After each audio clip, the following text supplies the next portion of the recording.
that's not something unique to Mr. Carney, since you brought him up.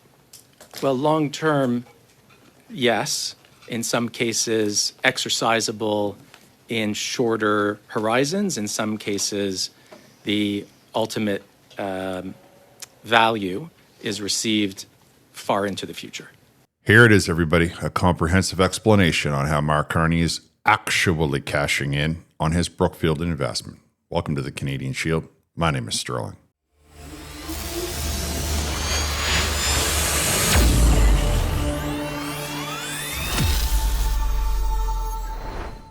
A representative of Brookfield, whose name is actually Justin Bieber, was testifying about the conflicts of interest of Mark Carney, our current Prime Minister.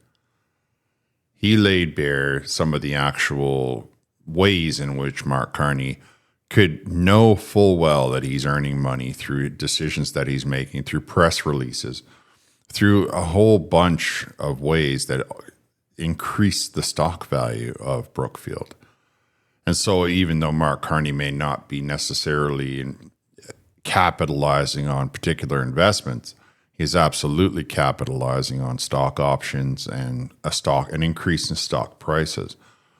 I don't want to get too far afield. I'll let Mr. Bieber explain it to you. And of course, in this episode, the idea that I'm coming from is I'm going to put it in layman's terms so that you can see it quite clearly, the profound lack of judgment Canadians exercised when hiring or electing Mark Carney for this particular job as Prime Minister of Canada.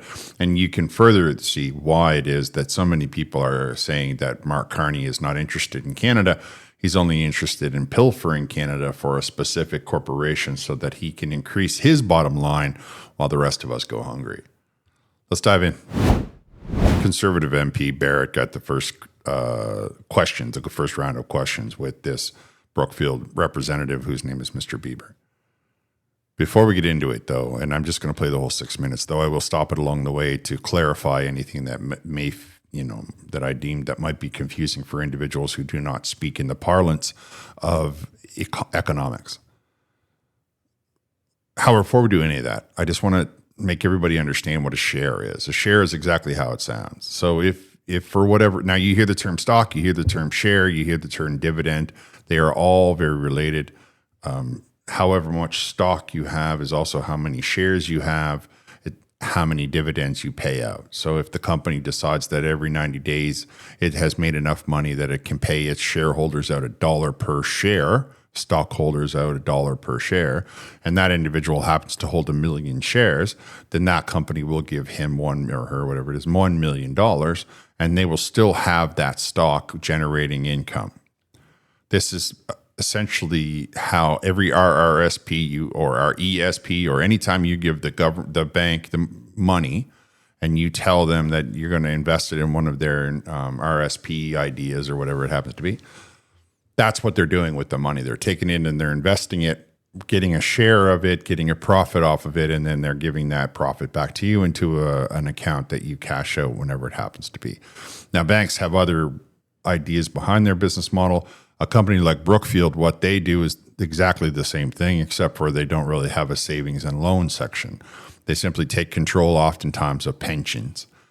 So say in the example of the teachers union in Ontario, they have all of their pension invested with Brookfield, and Brookfield runs around taking all of that money, and then they invest it and they give profits or a section back to the teachers union. At Brookfield, when Brookfield's value increases, the value of stock options and deferred share units also increase. That's how these instruments work, correct? Yes, when our share price increases, the value of those instruments do increase, yes. And that basic reality doesn't change simply because those instruments would be placed in a blind trust. The value would still rise when the value of Brookfield rises, correct? Yes. All right, since you opened right up with it, I'll do my best to clarify that. A couple things. The deferred payments is nothing. It's a bonus. It's an incentive bonus paid out against the value of some stocks, but really it's just a way to make it seem legitimate that you did something for me, and 10, 20 years from now, or 5 years from now, whatever it is, 90 days from now, I'll give you a check, and they call it, a deferred payment. A stock option is a different thing. It's typically reserved for upper management, say people on the board, or perhaps just below the board, one level below the board. They come in, and instead of saying, here's $1 million, they'll say, I'll do it for $500,000, and we will give you stock options. The secret, or the important ingredient of a stock option, is that you can buy it at a set price, and that the option will hold for a couple of few years, which is why I think Mark Carney ran off to Europe right after becoming prime minister, because I think he had to renew all of those options so that he would give himself the couple of years to work with. We'll come to that, I'm sure. For you and I, the stock option means that I can buy it. Right now, the stock option is sitting there and it's $5. But then a year and a half later, something happens and the company stock becomes $50.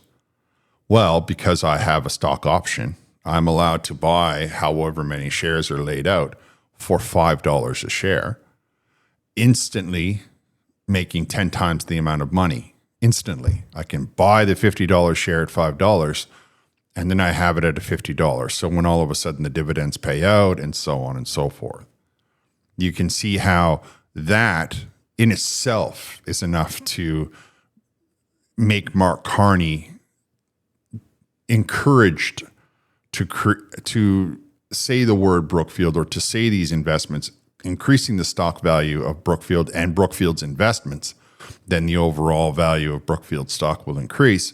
And that means every time they increase, it's dollars right in Mark Carney's pocket. If the stock of Brookfield goes up $1 overnight and Mark Carney has 1 million shares, if it goes up $10 and he's got 10 million shares, we're talking about serious money. So if someone holds Brookfield options and units in a blind trust or not, they personally benefit when Brookfield performs well. Isn't that right? Anybody who holds those instruments, whether during employment or following employment, derives the benefit from those instruments. That's correct. And any instrument can be sold, bought back, cash settled, or unwound in an instance where, for example, if Parliament required by law divestment by sale, that possibility exists, correct? The Prime Minister would have certain instruments as part of our long-term incentive plans. There are certain instruments that are less liquid than others. I'm happy to get into the details of that if you wish. That means that some of them will not make as much money as others and not as easily sold as others because they're less liquid. There are going to be incentives that might be on paper right now that won't qualify. However, straight up stock that he currently owns, he can liquefy overnight or divest overnight, which means he has to sell it and it's no longer part of his. That's what the question is. And this gentleman is very cautiously answering the question. To his credit, he's not being deceitful. He's trying to be clear. It occurs to me that I would say out loud to you that this gentleman would have spoken with all kinds of lawyers before he sat down. And in this exchange, between Mark Carney and Brookfield exchange, I should say, the only person that's really becoming like breaking the law or becoming very unethical is Mark Carney. The Brookfield doesn't feel like any of this can blow back on them, so they're quite happy to send people into the room and have a nice, crystal clear discussion about what's actually happening with the possibility of Mark Carney's long-term payments from Brookfield. I would, but the premise is what I need to settle is that they can be sold, bought back, or cash settled or unwound. It is possible. Should it be a requirement? Is that correct? Yes, it's possible. Thank you. Long dated, they're long dated, so we get that. But that's generally how compensation contracts work. That's not some kind of unique. That's not something unique to Mr. Carney, since you brought him up? Well, long term, yes. In some cases, exercisable in shorter horizons. In some cases, the ultimate value is received far into the future.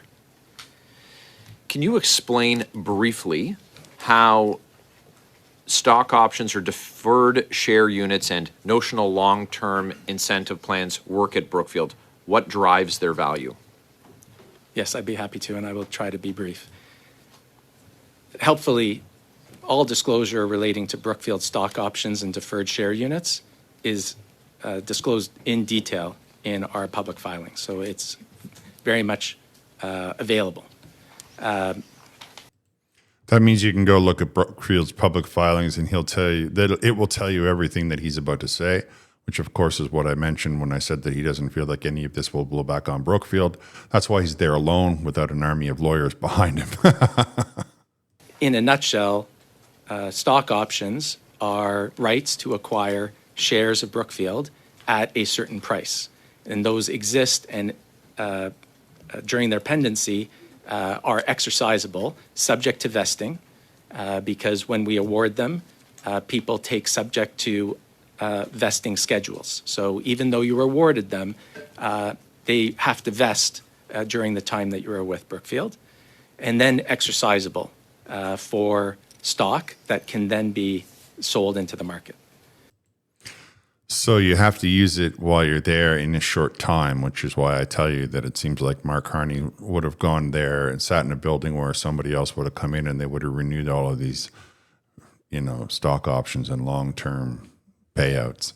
That's, I think, really what we need to see, that there's absolutely no way in the world without him divesting that he won't be able to profit off of his position at the expense of Canadians, which of course is why it's called a conflict of interest. Deferred share units are slightly different. They also track the value of a Brookfield share, but they are not actually shares. And when they mature, they are paid out to the individual based on the value of the share at that time. They are the second component to some of our LTIP programs. Are you able to give us approximate value range of options and deferred share units that Mr. Carney still holds? As I said in my response letter, that's personal and private information, and that's not something that Brookfield is permitted to disclose to the committee. Well, what I will say is that you enjoy parliamentary privilege while you're at this table, and this committee is not constrained in its ability to request information or documents. But I'll move on for the moment. Okay. That means that he could say whatever he wants without getting in any trouble, and you can't tell us what we can and cannot ask for. Increases in Brookfield's performance increases the value of the instruments that Mark Carney still holds. So he makes more when Brookfield does better.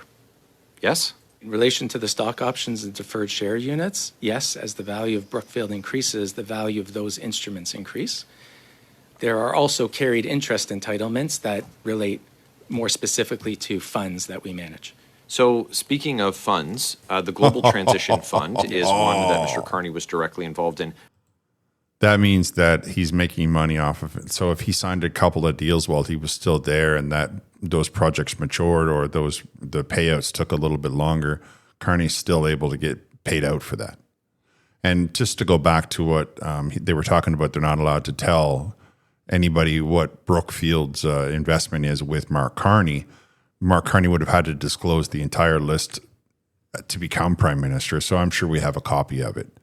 What we need to drill down on is how no matter every time Mark Carney says, General Electric in public and it shoots the stock up 50 cents, how much money is that putting in his pocket and how is that benefiting Canada in any way, shape or form?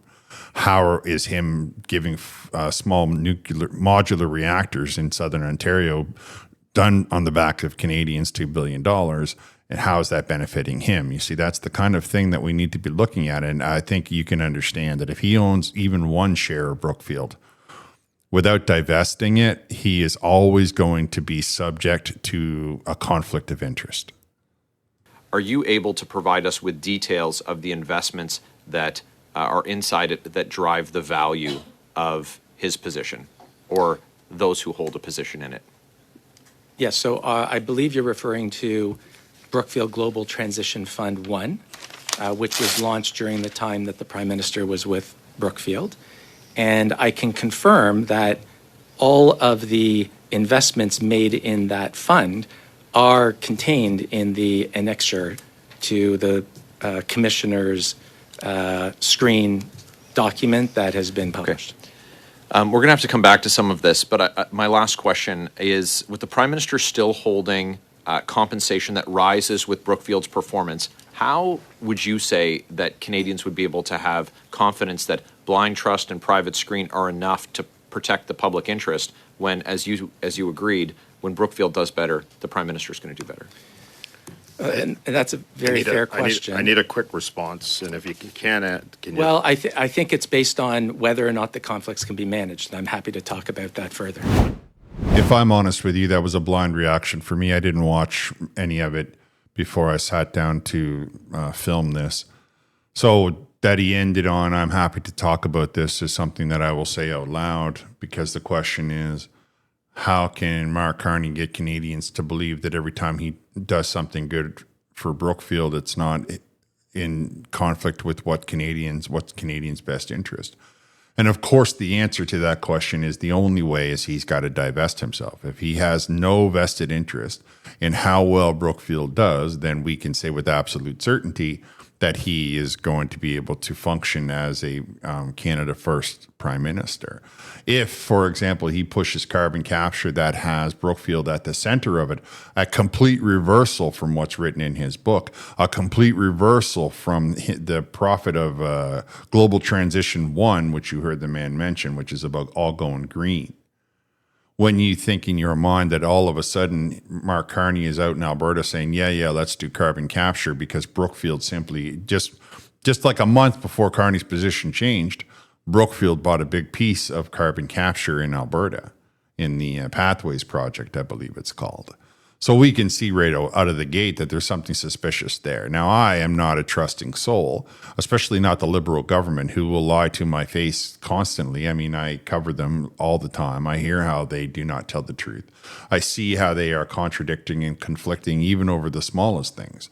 But we have the Green Slush Fund. We have all kinds of conflicts of interest that the Liberal Party seems to get away with. We have members of the Liberal Party that are members of other organizations that function in other countries. And I think that those kinds of problems, there's only really one way. You have to make sure that you are untouchable.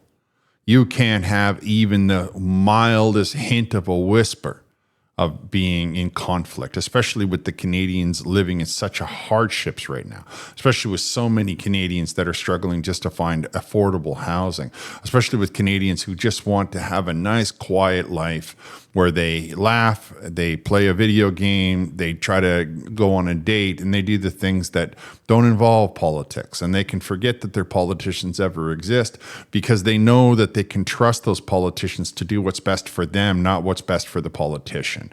And the only way that we can ensure that Mark Carney is not trying to make money for himself at the expense of Canadians is for Mark Carney not to be invested in any of the decisions that he makes. Now, if he doesn't want to divest his money, I can understand that, and he is welcome to resign his position. If he wants me to believe that he is not in it for himself, he's got one of two choices: sell it all or quit. I prefer that you'd get out of the way because I don't think that you're very good for Canada. And like Mark McKinnon said in the House of Commons today, I don't believe that you're putting Canadians ahead of yourself in any way, shape, or form. I believe that Mark Carney is absolutely benefiting from the increased stock value of Brookfield and any of Brookfield's investments. I mean, that's only the one that we know of. There's a long list of companies on his stock portfolio. How many of them does he have stock options with? How many of them does he have these divested payments with? How many of them can he manipulate to his benefit and not ours?